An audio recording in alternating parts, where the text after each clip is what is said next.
बिस्मिल्लाहिर्रहमानिर्रहीम। अस्सलाम वालेकुम नाज़रीन मोहतरम, आप देख रहे हैं आज तक न्यूज़ और मैं हूं समी। इससे पहले आप इस कहानी की 8 किस्तें सुन चुके हैं और अब 9वीं किस्त मुलाहिज़ा फरमाएं। मिस्टर फील्ड एक दिलचस्प इंसान थे। होटल में उन्होंने मेरी बराबरी कमरा हासिल किया था और फिर उन्होंने हंसते हुए कहा, भाई मेरी ख्वाहिश है कि चंद घंटों की सोबत में कोई तलखी पैदा ना हो। इस बात को ज़हन से निकाल दो कि तुम जेल में कुछ वक्त गुजार कर आए हो और अब मुझे बताओ कि अमेरिका की इस आखिरी रात के बारे में तुम्हारी क्या ख्वाहिश है। कुछ नहीं मिस्टर फील्ड, मैं अपने जहन में सिर्फ एक ही ख्याल लेकर यहाँ आया था और वो ये कि मैं हॉलीवुड के फिल्मी माहौल में अपना एक मुकाम पैदा करूं, लेकिन तकदीर मेरा साथ ना दे सकी। लेकिन माफ करना, तुम्हारा प्लान हमाकत पर मबनी था। क्या तुम्हारे ख्याल में मिस्टर बॉब ताजिंदगी हॉस्पिटल में रहते? नहीं, लेकिन मैं कुछ मोहलत चाहता था ताकि इस हसीयत से शनासाई हासिल कर लूं और उसके बाद अपने असली रंग में आ जाऊं। बस मेरा ये ख्याल था, जो बाद में मालूम हुआ कि बहुत कमज़ोर और अहमकाना था। मैंने फीकी सी मुस्कुराहट से कहा, खैर छोड़ो, अपने लिए कुछ तफरीहात चाहते हो? मिस्टर फील्ड ने पूछा। नहीं, मैंने जवाब दिया। तुम्हारे लिए एक बजट है मेरे पास, मैं इसे किस तरह खर्च करूं? इसे मेरी तरफ से शुक्रिया के साथ वापस कर दिया जाए। तुम इतने बुरे इंसान नहीं हो, मुझे इतराफ़ है। कुर्बो जवार में तुम्हारा कोई दोस्त हो तो उसे बुलाया जा सकता है। नहीं मिस्टर फील्ड, आपका शुक्रिया, आप बेहद मेहरबान शख्सियत हैं, मैंने शुक्रगुजारी के जज्बात के साथ कहा और मिस्टर फील्ड खामोश हो गए। रात के 9 बजे उन्होंने इतला दी कि कोई खातून मुझसे मिलना चाहती है।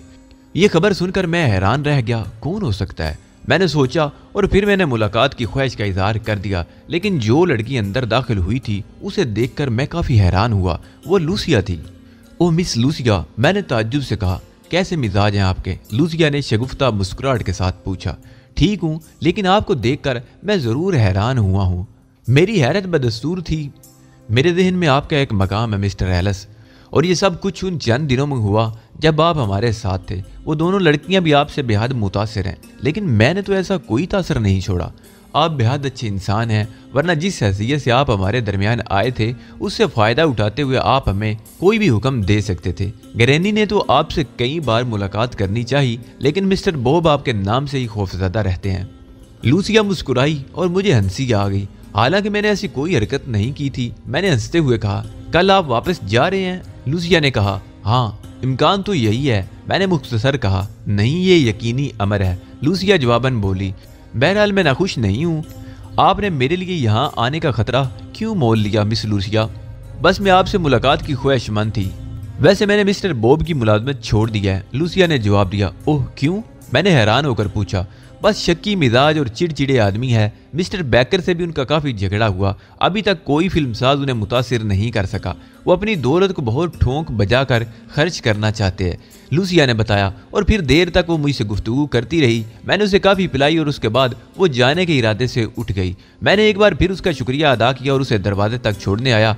तब उसने दरवाजे से निकलते हुए करेंसी नोटों की एक गुड्डी मेरे हाथ में थमा दी। ये क्या है लूसिया? मैंने ताज्जुब से पूछा। मेरी तरफ से नहीं है, बल्कि उसने दी है जो तुम्हारे लिए नेक ख्वाहिशात दिल में रखता है। वो तुमसे किसी न किसी लम्हा ज़रूर मुलाकात करेगा, लूसिया ने कहा और बर्क रफ्तारी से आगे बढ़ गई। मैं हैरान खड़ा रह गया था। मेरी समझ में कुछ भी नहीं आया था। ऐसा शख्स जोशू के अलावा और कौन हो सकता था? लेकिन कहाँ लूसिया और कहाँ जोशू? मैंने गड्डी देखी और एक गहरी सांस लेकर रह गया। उसी वक्त बराबर के कमरे से फील्ड निकल आया। उसके होंठों पर मुस्कुराहट देखकर मुझे हैरानी हुई। बहुत जल्द चली गई है तुम्हारी दोस्त? हाँ, और जाते जाते मुझे हैरान भी कर गई। क्यों? फील्ड ने मुस्कुराते हुए पूछा। इसलिए कि वो मेरी दोस्त नहीं थी, बल्कि मिस्टर बॉब हैरिसन की एक मुलाजमा थी, जिससे मेरा सिर्फ चंद रोज राब्ता रहा, और वो भी बॉब हैरिसन की हैसियत से। लेकिन वो मुझे ये अच्छी रकम दे गई है। ओह, ये लड़कियां अमूमन बेवकूफ़ ही होती हैं। तुमसे मुतासिर हो गई होगी, मिस्टर फील्ड ने कहा। लेकिन मैं इस रकम का क्या करूंगा मिस्टर फील्ड? जेब में रखो, ये तुम्हारी मलकियत है और इस पर हमारी हुकूमत का कोई इतराज़ नहीं होगा। मैंने गहरी सांस लेकर गड्डी जेब में रख ली, लेकिन रात को दूसरे बहुत से ख्यालात के साथ लूसिया भी मेरे ज़हन में चकराती रही। अगर ये नोट जोशू ने मुझे भिजवाए हैं तो लूसिया का इससे क्या ताल्लुक? अचानक मुझे ये चीनी बहुत पुरस्रार मालूम हुआ, लेकिन अब इससे मुलाकात के क्या इम्कानात हो सकते हैं? बहरहाल जो कुछ हुआ परेशान कुन और तकलीफदा ज़रूर था, लेकिन मेरा काम बन गया था। अगर वाकई अमेरिका से निकल गया तो यूँ समझा जाए कि मेरी एक नई ज़िंदगी शुरू हो गई। ये दूसरी बात है कि इंग्लिस्तान में मेरे लिए कुछ मुश्किलात खड़ी हो जाएं, क्योंकि मैं आयरलैंड का बाशिंदा नहीं था। फिर मैं रात के किसी हिस्से में सो गया। सुबह 8 बजे मिस्टर फील्ड ने मुझे जगाया। मैंने आंखें मलते हुए दरवाज़ा खोला। सॉरी, मुझे यकीन है कि रात को तुम सो ना सके होगे। इन हालात में पुरसुकून नींद गैर यकीनी है, लेकिन 8 बज चुके हैं, हमें एयरपोर्ट पर पहुंचना है। शुक्रिया मिस्टर फील्ड, मैं तैयार हो जाता हूँ, मैंने कहा। फिर इंतहाई कम वक्त में गुस्ल किया। इसी दौरान मिस्टर फील्ड ने नाश्ता मंगवा लिया था। नाश्ते के बाद हम होटल से निकल आए। बाहर एक कार ड्राइवर समेत मौजूद थी, जिसने बर्क रफ्तारी से हमें एयरपोर्ट पहुंचा दिया। जिस फ्लाइट से मुझे इंग्लिस्तान जाना था वो न्यूयॉर्क से आने वाली थी। एयरपोर्ट पर मिस्टर फील्ड ने मुझे पासपोर्ट, टिकट और दूसरे कागजात के साथ कुछ रकम भी दी जो सरकारी तौर पर मुझे दी गई थी। फ्लाइट आई तो मिस्टर फील्ड मुझे छोड़ने जहाज तक आए। उनके पास खसूसी इजाज़तनामा था। इसी दौरान मेरी निगाहें उस मेहरबान चेहरे को तलाश करती रहीं जिसने अमेरिका में मेरी बड़ी मदद की थी। उसकी पुरखुलूस अनायत को मैं कभी फरामोश नहीं कर सकता था, लेकिन जोशू मुझे कहीं नजर ना आया। शायद मेरी सख्त निगरानी की वजह से वो वहां ना आ सका। मैंने जहाज में सवार होते हुए उसे दिली दिल में अलविदा कहा। न्यूयॉर्क से आने वाले मुसाफिर आराम से बैठे हुए थे, क्योंकि शिकागो में त्यारे को ज्यादा देर नहीं रुकना पड़ता। एक एयर होस्टेस ने मुझे मेरी सीट तक पहुंचा दिया। मेरे बराबर वाली नशिस्त पर एक तनुमंद शख्स चेहरे के साथ अखबार किए हुए बैठा था। मैंने उसकी तरफ तवज्जो नहीं दी। मेरे जहन में सनसनाहट और हाथ पैरों में ईंठन सी हो रही थी। मैं एक अजीब सी कैफियत से दो चार था, क्योंकि मुझे अपनी ख्वाहिश के मुताबिक अमेरिका से निकलने का मौका मयसर आ गया था। त्यारा फिजा में बुलंद हो गया तो मैंने अपने साथ बैठे हुए शख्स की जानिब देखा। उसकी शक्ल देखते ही मैं बुरी तरह उछल पड़ा। बेसाख्ता मेरी जबान से निकला, ओह मिस्टर जोशू, आप? हाँ, क्या तुम्हें मेरा पैगाम नहीं मिला? लेकिन मैं सोच भी नहीं सकता था कि हैरत और खुशी के आलम में मेरी जबान लड़खड़ाने लगी थी और तुमसे मुलाकात बेहद जरूरी थी। मैं तुम्हें मिले बगैर कैसे जाने देता? जोशू ने कहा। ओ मिस्टर जोशू, मेरा तो ख्याल था कि शायद अब आपसे दोबारा नहीं मिल सकूंगा।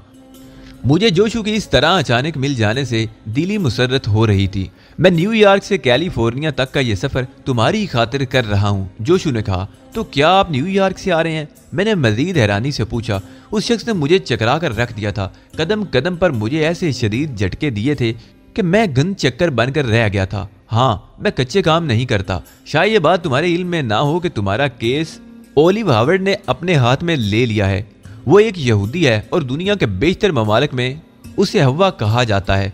उसने बहुत से ममालिक में ऐसे ऐसे काम किए हैं कि अकल दंग रह जाती है। वो CIA का दिल कहलाता है। उसका महकमा उस पर नाज करता है। बर्कले यूनिवर्सिटी के एक मामूली तालिब इल्म ने, जो जराइम पेशा भी नहीं है, जब अमेरिका पुलिस को नचा कर रख दिया और 5 कत्ल करने के बाद भी पुलिस के हत्थे ना आ सका, तो अमेरिकी महकमा पुलिस के लिए उसकी आज़ादी एक बहुत बड़ा चैलेंज बन गई।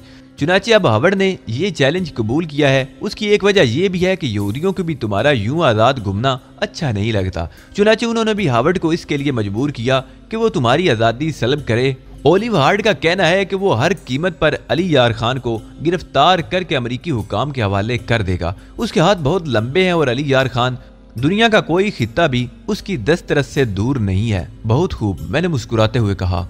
ओलिव हावर्ड का कहना है कि अली यार खान तनहा नहीं, जोशू ने मजीद कहा। क्या मतलब? मैंने पूछा। एक प्रेस कॉन्फ्रेंस में उसने कहा है कि अली यार खान को किसी मजबूत टोले की पुष्टपनाही हासिल है। अगर वो तनहा होता तो इस तरह पुलिस के लिए चैलेंज नहीं बन सकता था। ओह, मैंने कदरे तशवीश से कहा।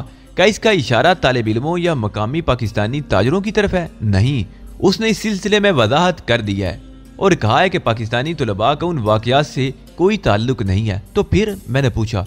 बस, मैं और कुछ नहीं जानता। वो शैतान सिर्फ यहूदी बहुत मक्कार है। मुझे भी सख्त एहतियात करना पड़ रही है, लेकिन मैं खुश हूँ अब तुम यहाँ से जा रहे हो। मैं आपके लिए फिक्रमंद हूँ मिस्टर जोशू। ओ नहीं डियर, मेरे लिए फिक्रमंद होने की जरूरत नहीं। मेरा खोल बहुत मजबूत है। मेरे दिल में शदीद ख्वाहिश थी मिस्टर जोशू कि आपसे मुलाकात करके आपका शुक्रिया अदा करूँ और उन वाकयात के बारे में मालूम करूँ जो वाकयात। जोशू मुस्कुराया। बस यूं समझो कि वाकयात खुद ब खुद बनते चले गए। कुछ मैंने किया और कुछ हालात ने। क्या आप मुझे तफसील बताएंगे मिस्टर जोशू? मैंने सवाल किया।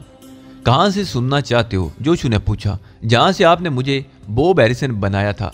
मेकअप करते हुए मेरे जहन में बॉब हैरिसन का ख्याल नहीं था। मैंने पासपोर्ट और कागजात एक ऐसे आदमी से हासिल किए जो दर हकीकत आयरलैंड का बाशिंदा है और मुकम्मल कानूनी जरूरियात पूरी करके यहाँ आया है, लेकिन चूंकि वो वापस नहीं जाना चाहता था, चुनाचे उसने अपने क़याम का बंदोबस्त कर दिया और उसने अपने कागजात मेरे हवाले कर दिए। अब सिर्फ पासपोर्ट पर तस्वीर बदलने का मसला था। जो खुश असलूबी से हल हो गया। उसकी जगह तुम इंग्लिस्तान चले जाते, लेकिन दरमियान में मिस्टर हैरिसन आ गए। बात अगर ओलिव हार्वर्ड की ना होती तो मैं सीधा सारा काम करता, लेकिन उस खतरनाक शख्स से मैं ज़ाती तौर पर वाकिफ हूँ। मेरा दिल नहीं मान रहा था, चुनाचे कुछ और घुमाओ फिराओ इख्तियार करने के लिए मैंने हैरिसन को अगवा करके एक हॉस्पिटल में दाखिल कर दिया। चूंकि मुझे कुछ भी करने के लिए उनकी शख्सियत मुस्तआर चाहिए थी।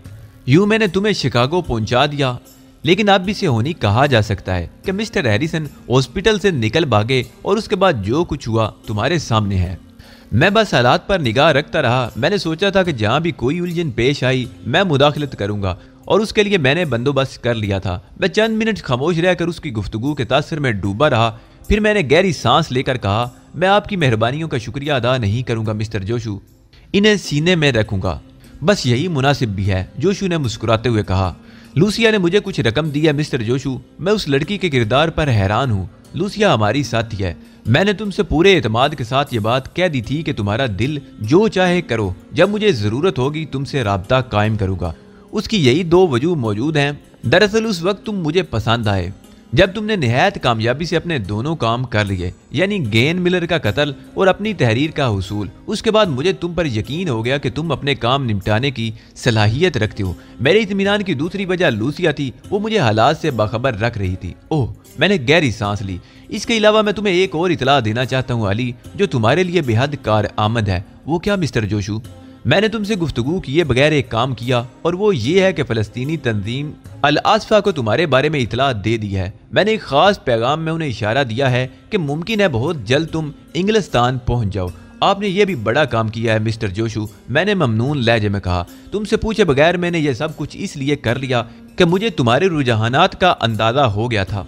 मैं जानता था कि फौरी तौर पर तुम अपने वतन का रुख नहीं करोगे, हरचंद तुम्हारा मुल्क तुम्हारे खिलाफ इन बुनियादों पर कोई कार्रवाई नहीं करता जिनके तहत अमरीकी हुकूमत तुम्हारे खिलाफ है, लेकिन वो कुछ उलझनों का शिकार जरूर हो जाता। अमरीकी पुलिस तुम्हें 5 अफराद के कत्ल के तौर पर जरूर तलब कर सकती थी, और उसकी इस कोशिश से बहुत लोगों को उलझनों का शिकार होना पड़ता। आपका ख्याल दुरुस्त है, मैंने तायद की।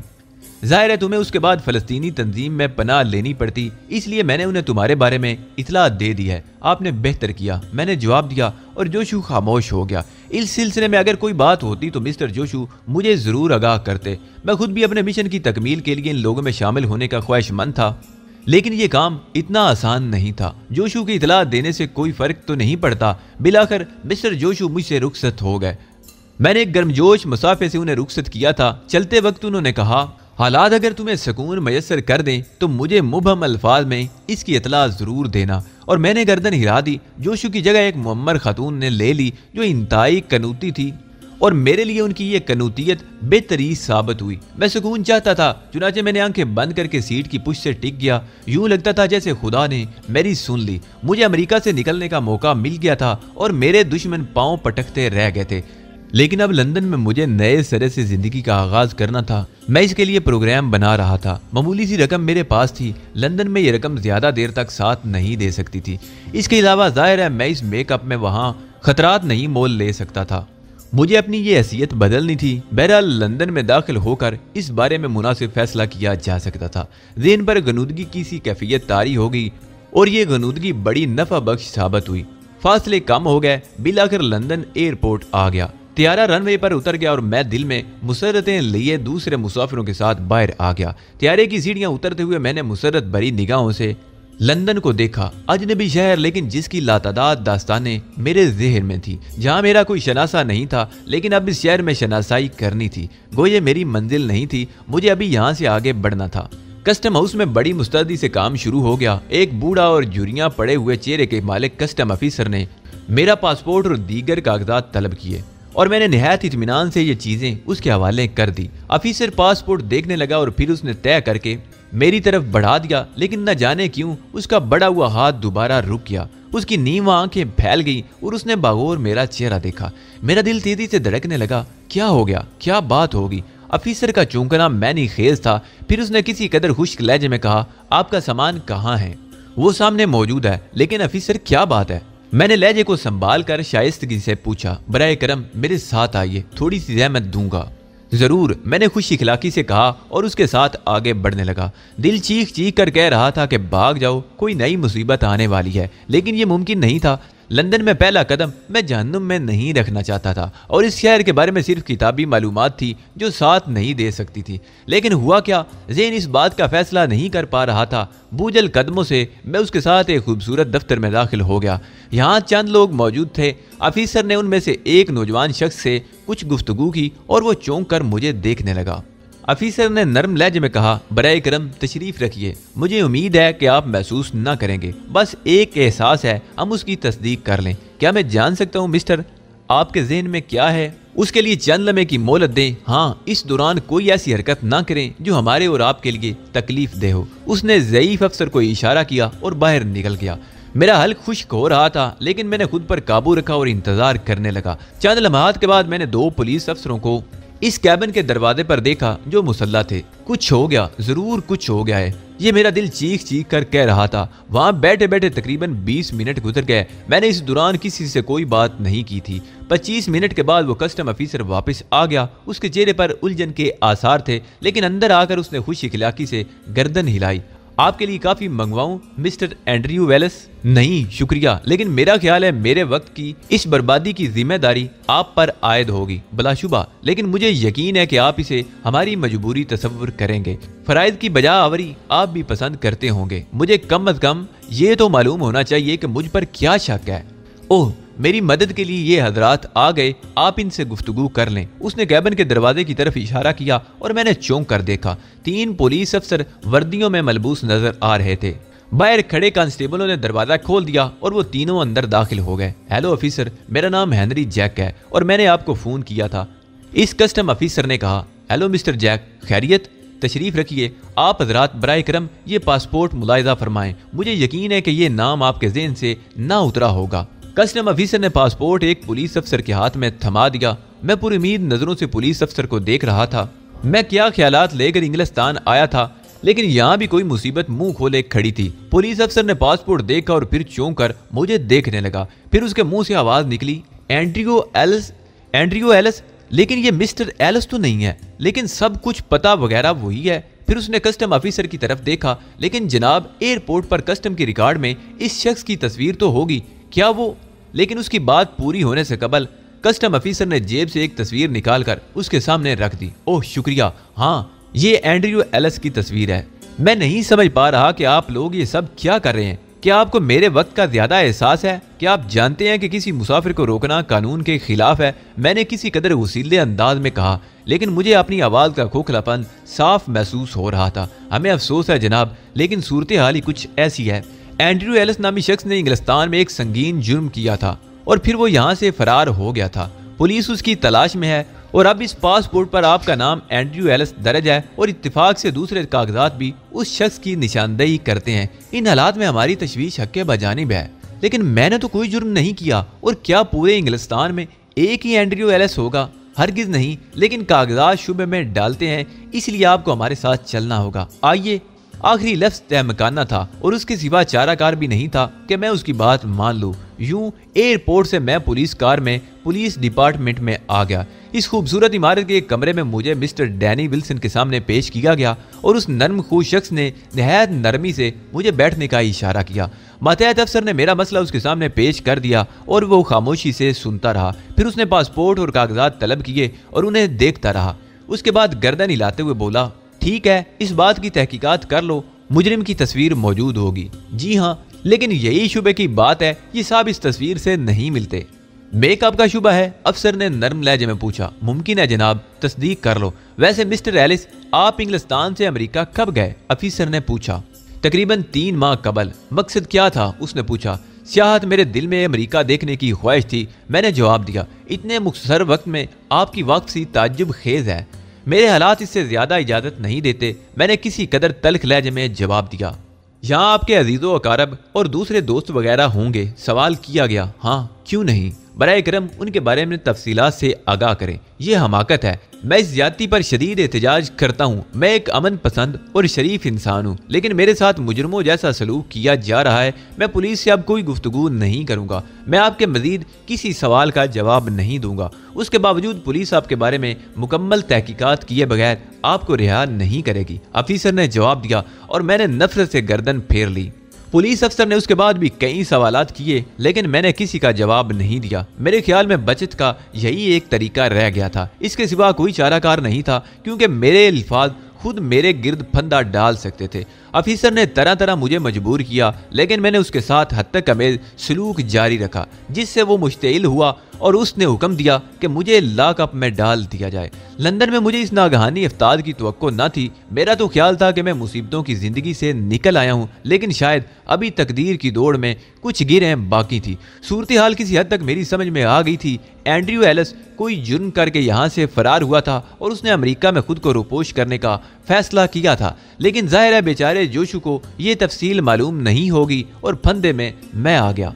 24 घंटे तक मुझसे कोई राब्ता कायम नहीं किया गया और उसके बाद मुझे लॉकअप से निकालकर एक और जगह ले जाया गया जो इसी इमारत में थी। यहाँ एक छोटी सी लेबॉर्ट्री मौजूद थी जिसमें कुछ लोग मसरूफ थे। मुझे एक कुर्सी पर बैठने का इशारा किया गया और मैंने खामोशी से उनके अहकामात की तामील की। मेरा दिल फिर धड़कने लगा था। यहाँ फिर उस चीनी मेकअप की आजमाइश थी। अब देखना यह था कि पिंगली का फन यहाँ किस हद तक कारगर साबित रहता है। तरह तरह के महलूल मेरे चेहरे पर आजमाए गए।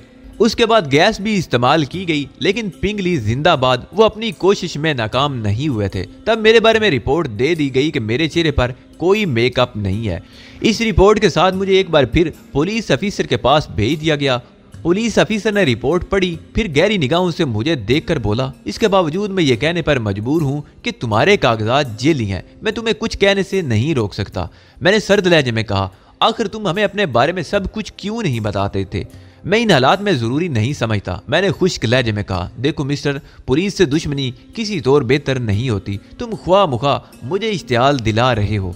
मैं भी यही ख्याल करता हूँ कि मैं बेगुनाह हूँ, लेकिन पुलिस ने मुझे कैद में रखा हुआ है। तुम हमें मुतमईन कर दो, ये कैद खत्म कर दी जाएगी। हरगिज नहीं, तुम मुझे फांसी पर चढ़ा दो। मैंने सख्त लहजे में कहा, क्या तुम कोई जमानत मुहैया कर सकते हो? नहीं, मैंने सख्ती से जवाब दिया और पुलिस अफसर गहरी निगाहों से मुझे देखने लगा।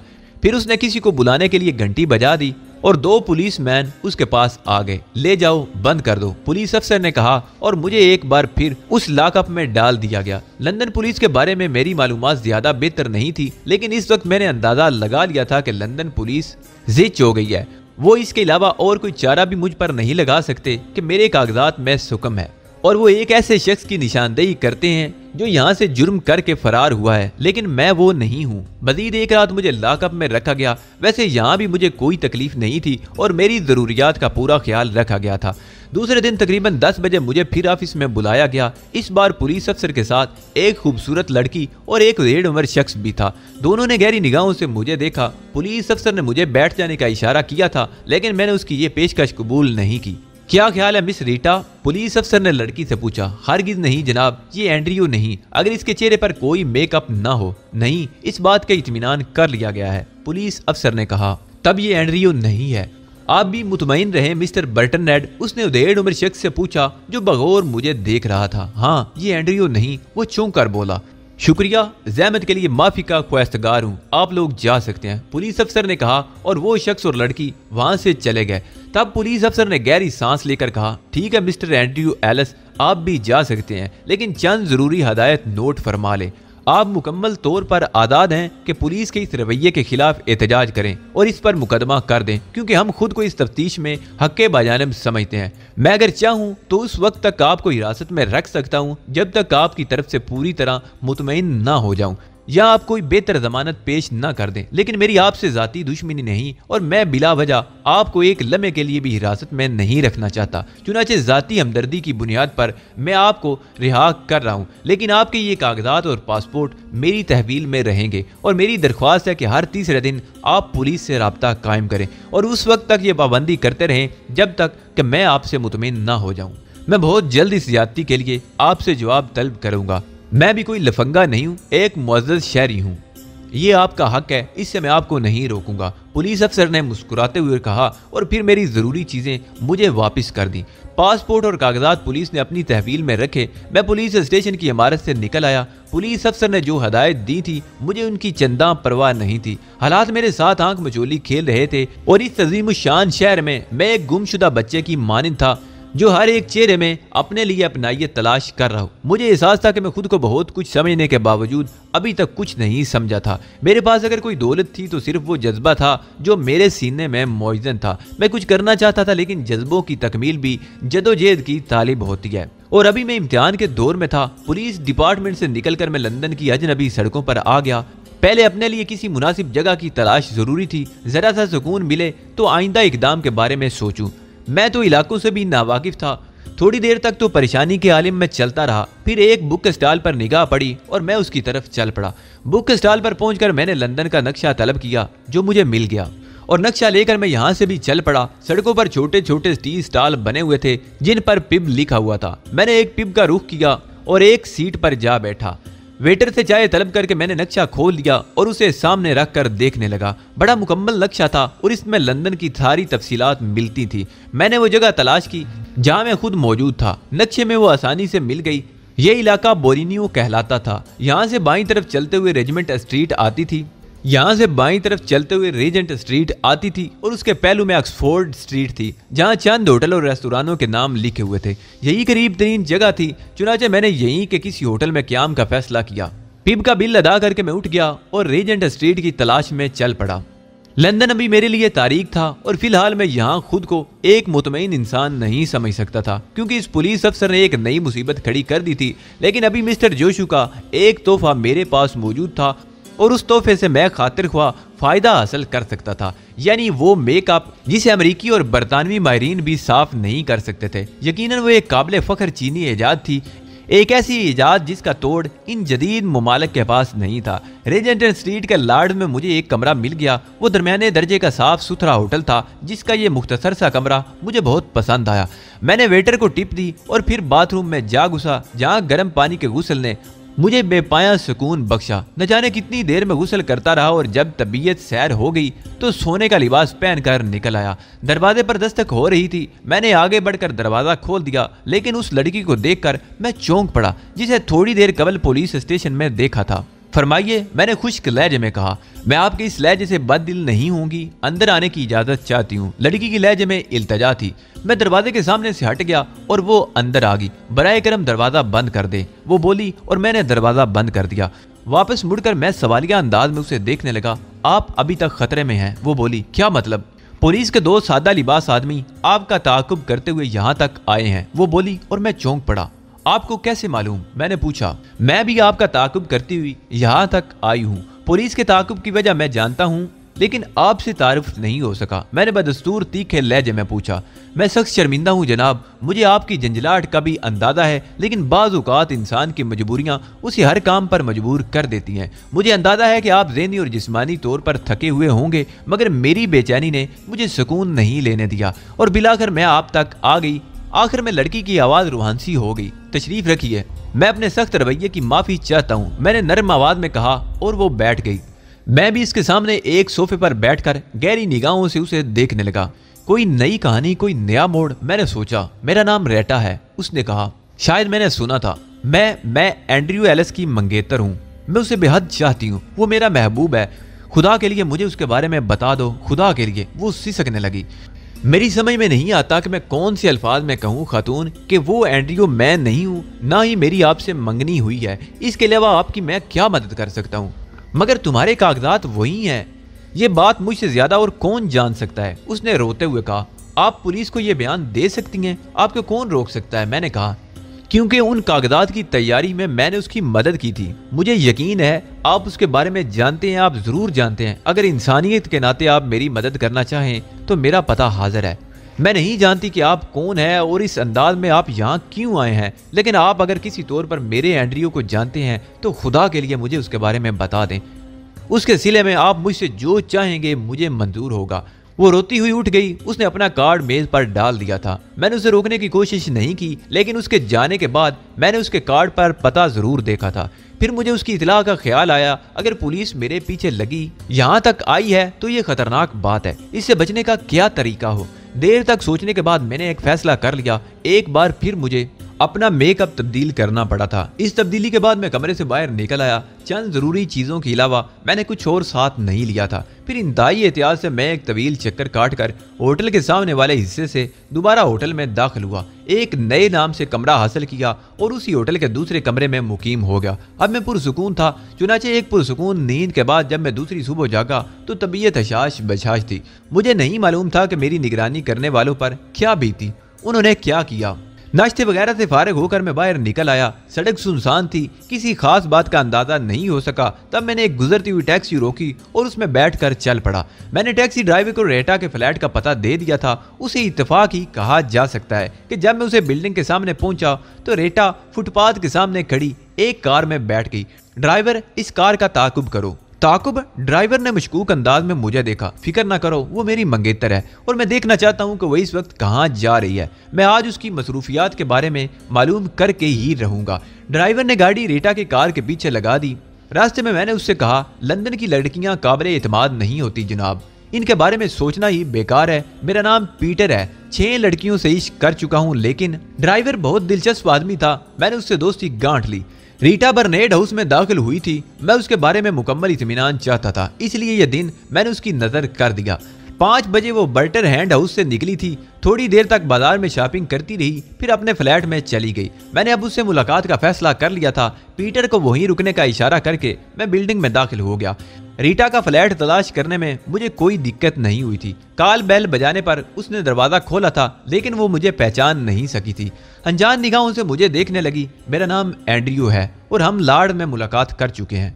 ओह, लेकिन आप मेकअप में हूँ, मैंने आहिस्ता से कहा। बराए करम अंदर आ जाइए, उसने कहा और दरवाजे से हट गई। फिर वो मुझे ड्राइंग रूम में ले गई। तशरीफ रखिए। क्या आप? हाँ मिस रीटा, मैंने फैसला किया है कि तुम्हें एंड्रयू के बारे में बता दिया जाए, मैंने कहा और रीटा के चेहरे पर रोशनियां झिलमिलाने लगी। मैं आपकी बेहद शुक्रगुजार होंगी। बराए करम ये बताइए कि वो जिंदा है, खैरियत से है? उसने बेचैनी से पूछा। हाँ, वो खैरियत से है। वो कहाँ है? अमेरिका में मौजूद है वो। ओ मेरे खुदा, वो अमेरिका पहुंच गया? हाँ। किस जगह? हॉलीवुड में। मैंने गहरी सांस लेकर कहा, खुदा की पनाह, वो वहां पहुंच गया?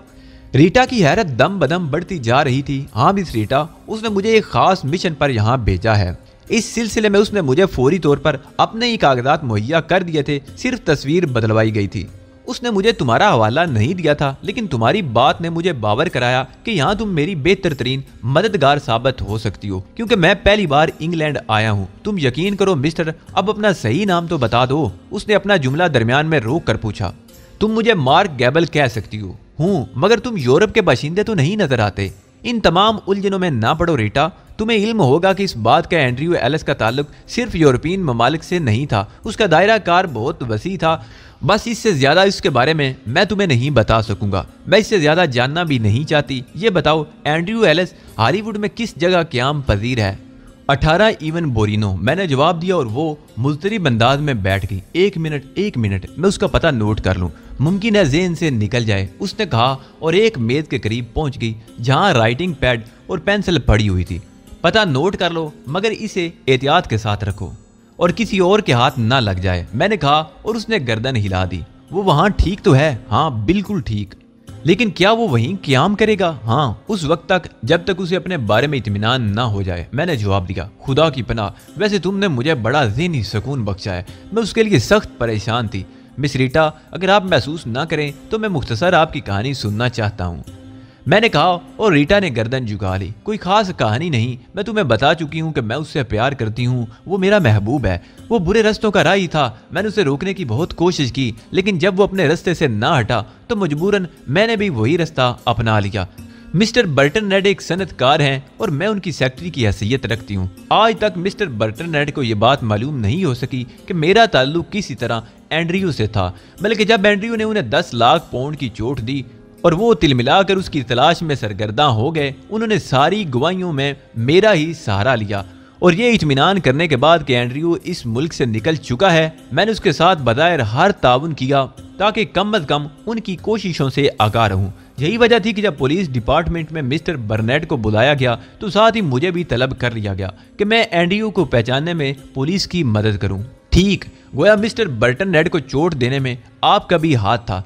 मैं इसलिए इनकार नहीं करूंगी कि तुम भी यहाँ ना पुलिस के मुखबर हो और ना एंड्रयू के दुश्मन। तुम उसके कागजात पर अमेरिका से यहाँ पहुंची हो। जाहिर है हम दोनों अच्छे लोग नहीं, लिहाजा एक दूसरे पर एतमाद कर सकते हैं। यकीनन मुझे ना मिस्टर बर्टननेट से कोई दिलचस्पी है ना लंदन पुलिस से। इसका अंदाजा आपको बखूबी है। एंड्रयू अगर मुझे आपके बारे में कुछ तफसीलात बता देता तो शायद मैं सबसे पहले आप ही से राब्ता कायम करता, लेकिन न जाने क्यों उसने आपका तज़किरा नहीं किया। ताहम मैं आपको इतना ज़रूर बता दूं कि बहुत जल्द एंड्रयू एलिस दोबारा यहाँ पहुंचेगा, लेकिन एक अमरीकी की हैसियत से। ओह, रीटा ने पूरे इश्तियाक अंदाज में कहा। कब तक उसकी आमद मुतवक्के है? इस बारे में अभी कोई फैसला कुन बात नहीं की जा सकती, लेकिन यकीनन एक आध माह लग जाएगा, मैंने जवाब दिया। रीटा का चेहरा फूल की तरह शगुफ्ता हो गया। फिर उसने कहा, खैर एक आध माह कोई हैसियत नहीं रखता, मैं तो बस उसकी जिंदगी और सलामती की ख्वाह हूँ। वैसे मिस्टर मार्क, मैं तुम्हारी क्या खिदमत कर सकती हूँ? तुमने पुलिस से बचने के लिए तो बेहतरीन मेकअप कर लिया है। मुझे यकीन है कि पुलिस तुम्हें इस मेकअप में तलाश नहीं कर पाएगी, लेकिन तुम्हारा पासपोर्ट और कागजात पुलिस के पास मौजूद हैं। उनके बगैर यहाँ तुम्हें उलझनें पेश आ सकती हैं। हाँ, यही सबसे बड़ी उलझन है मेरे लिए। इसका कोई हल निकल सका तो मैं मुतमईन होकर यहाँ एंड्रयू के मिशन को पूरा कर सकता हूँ। रीटा के हालात में डूब गई, देर तक खामोश रही, फिर कहने लगी, खैर इसका भी कोई हल निकल ही आएगा। मुझे बताओ, क्या तुम मुस्तकिल तौर पर लार्ड में ही क्याम करोगे? एक लम्हे के लिए मैंने सोचा और फिर फैसला कर लिया कि रीटा को अपने नए प्रोग्राम के बारे में नहीं बताना चाहिए। चुनाचे मैंने कहा, मेरा क्याम इस वक्त कहीं नहीं है। मुख्तसर सा सामान है जिसे एक स्विमिंग क्लब के क्लार्क रूम में जमा करा दिया है और उस वक्त तक बेघर हूँ। तुम अगर पसंद करो तो यहाँ इस फ्लैट में क्याम करो, लेकिन ठहरो नहीं, ये मुनासिब नहीं होगा क्योंकि मिस्टर बर्टननेट अक्सर यहाँ मुझसे राब्ता कायम करते रहते हैं। कभी कभी चले भी आते हैं। बहुत मेहरबान आदमी है, लेकिन अफसोस हम उन्हें उनकी मेहरबानियों का अच्छा सिला नहीं दे सके। तुम यूं करो मिस्टर मार्क, फौरी तौर पर किसी होटल में कमरा बुक करा लो और वहाँ क्याम करो। या तुम्हारे ख्याल में पुलिस तुम्हें तलाश करने में कामयाब हो जाएगी? मैं नहीं कह सकता, ताहम परेशानी की कोई बात नहीं है। मैं कुछ न कुछ बंदोबस्त कर ही लूंगा। अलबत्ता अगर तुम मेरी कोई मदद कर सको तो मैं तुम्हारा शुक्रगुजार हूँगा। मैं यकीनन इस सिलसिले में कुछ न कुछ करूंगी, रीटा ने जवाब दिया। फिर उसके इसरार पर मैंने उसके साथ काफ़ी पी, उसके बाद उठ गया। रीटा बोली, मैं अगर तुमसे राब्ता कायम करना चाहूँ मार्क, तो किस तरह कर सकती हूँ? फिल वक्त तो कोई जगह नहीं रीटा। मैं अगर कहीं क़याम का बंदोबस्त कर सका तो तुम्हें इसकी इतला ज़रूर दूंगा।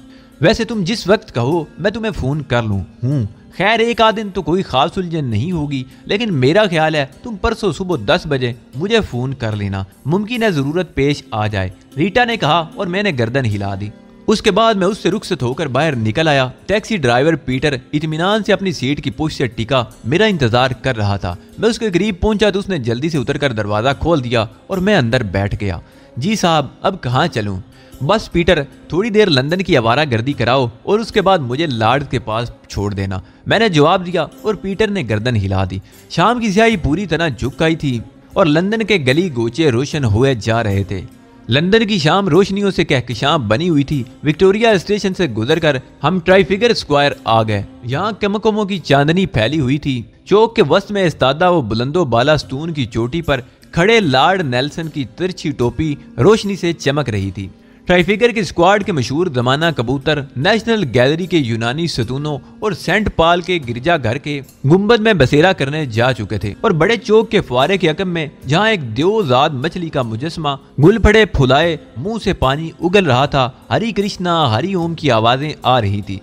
सिंक और नकरई घंटियां भी बजाई जा रही थी। मुझे इल्म था कि लंदन में हरि कृष्णा तहरीक खासी जोर पकड़ चुकी है। पीटर ने सवालिया निगाहों से मेरी तरफ देखा तो मैंने गर्दन से इशारा कर दिया और पीटर नेशनल गैलरी के सामने वाली सड़क की तरफ चल पड़ा, जहां से मौसीकी और भुजन अलापने की आवाजें आ रही थी।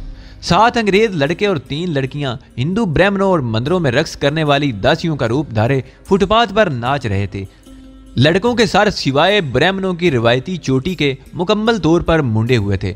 इन बैरूपियों ने सफेद धोतियां और खड़ावें पहन रखी थी और हाथों में घंटियां और गलों में ढोलकियां लटका रखी थी, जिन्हें वो लहक लहक कर बुरसुरे अंदाज में भजन अलापते हुए बजा रहे थे। आगे आगे के हसीन मुनासिब जिस्म की पिस्ता कद लड़की धोती में मलबूस शानों पर बाल बखेरे माथे पर तिलक जमाए मंदिरों के रक्स की एक बद्दी नकल कर रही थी। ढोल पर थाप पड़ती तो वो हिंदुस्तानी रक्स फरामोश करके खालिस्तान मगरबी अंदाज में बंदर नाच नाचने लगती। दूसरी लड़की हाथ में पीतल की गड़वी लिए इस तमाशे को देखने वालों से चंदा मांग रही थी। लंदन के हिंदू मंदिर के लिए चंदा दीजिए, हरि ओम, वो कह रही थी। मैं टैक्सी से कमर टिकाए इन तमाम तमाशे को देखता रहा। पीटर भी मुस्कुराती हुई निगाहों से ये सारा तमाशा देख रहा था। लड़की मेरे पास आई तो मैंने खामोशी से $5 का नोट निकालकर उसकी गड़वी में डाल दिया। मैं सिर्फ दिलचस्पी लेना चाहता था और मेरी ख्वाहिश थी कि मुझे थोड़ा सा दिन सुकून मयसर आ जाए। थोड़ी देर के बाद हम वहां से भी चल पड़े। ऑक्सफोर्ड स्ट्रीट तक जाने वाली शेफ बरी एवेन्यू और इन सड़कों के दरमियान मशहूर जमाना पकाडली सर्कस के गिर्द लाखों रोशनियां जगमग कर रही थी।